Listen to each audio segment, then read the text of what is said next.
our first ACC Literary Coffeehouse to take place at Malvern Books. And I want to thank Malvern very much. We've been over at Austin Java on 12th and Lamar for these many years, I think since about 2005. And now they're going out of business, so Malvern has been kind enough to accommodate us here for the rest of this semester.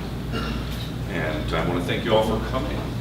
Like I said, there's still a couple of chairs if you'd like to have a seat. We do these events once a month during the fall and spring semesters to give our students in creative writing a chance to come out and experience the literary community of Austin, and to invite former students and faculty members and poets from the community, poets and writers from the community, to be our featured readers, and to create a sense of community among so-called professional writers, or at least writers with more experience, and beginning writers, all in a collegial, peer atmosphere. So again, I want to thank you for coming. We're going to be doing this again November 6th, when Joe Hoppy, who I was looking at a moment ago, will be our featured reader, and we'll close out the season on December 4th. Finally, this semester in the Creative Writing Department at ACC, we'll have our Rio Review release party here at Malvern on December 6th, which is a Wednesday, also at 7 o'clock. And our Rio Review is our student literary and artistic journal, and it's all done by students, the student writing, student editing, and I have the honor right now to serve as faculty advisor, and so I make sure, my job, I make sure they do, not me. And our editor this time is in the audience as well, Matthew Clown.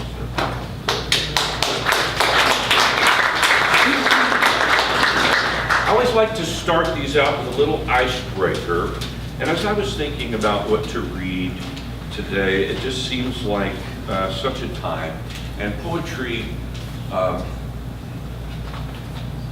history is cyclical, let's put it that way. They often tell us that if we don't study history, we're doomed to repeat it.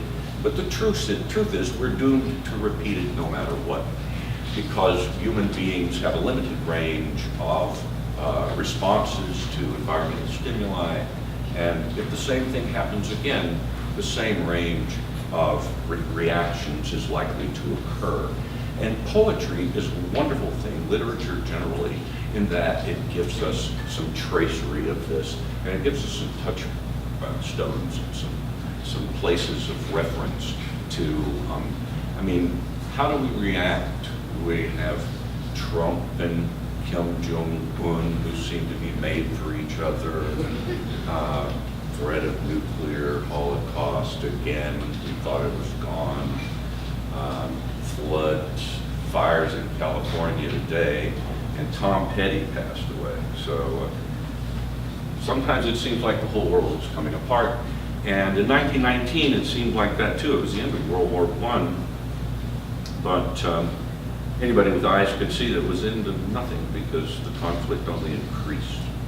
And our great Anglo-Irish poet W.B. Yeats, I'm going to read a couple of greatest hits of his. Sometimes, you want to go for the album cuts. Sometimes you want to go for the greatest hits. So you all have probably heard this before, but I think this is a good time to hear it again. The Second Coming. Turning and turning in the widening gyre, the falcon cannot hear the falconer. Things fall apart. The center cannot hold. Mere anarchy is loosed upon the world. The blood-dimmed tide is loosed, and everywhere the ceremony of innocence is drowned. The best lack all conviction, while the worst are full of passionate intensity.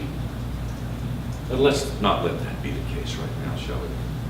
Surely some revelation is at hand. Surely the second coming is at hand. The second coming.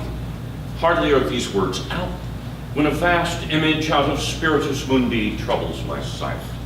Somewhere in sands of the desert, a shape with lion body and the head of a man, a gaze blank and pitiless as the sun, is moving its slow thighs, while all about it reel shadows of the indignant desert birds. The darkness drops again, but now I know that 20 centuries of stony sleep were vexed to nightmare by a rocking cradle. And what rough beast, its hour come round at last, slouches toward Bethlehem to be born? That poem probably has more book titles in it than any other poem in the language of comparable length. And then here's one with a different vision. Sailing to Byzantium. That is no country for old men, the young in one another's arms, birds in the trees, those dying generations at their song. The salmon falls, the mackerel crowded seas, fish, flesh, and fowl commend all summer long whatever is begotten, born, and dies. Caught in that central music, all neglect, monuments of an aging intellect. An aged man is but a paltry thing, a tattered coat upon a stick, unless, soul, clap its hands and sing, and louder sing, for every tatter in its mortal dress. Nor is there singing school, but studying monuments of its own magnificence. And therefore I have sailed the seas and come to the holy city of Byzantium.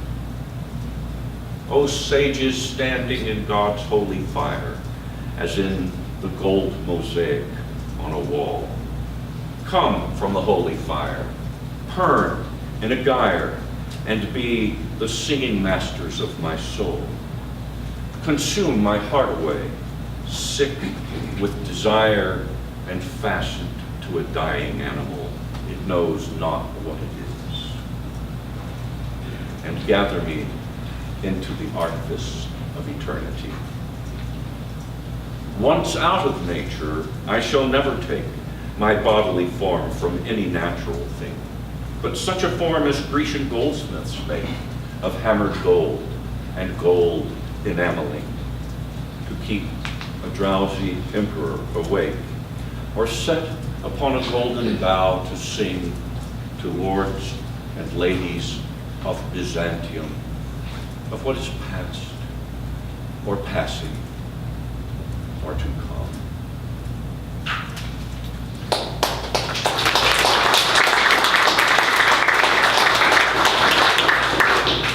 It was a bit of a nut, but boy, he could write. So now I'd like to bring up our featured reader, who is on our barrel, and she's well known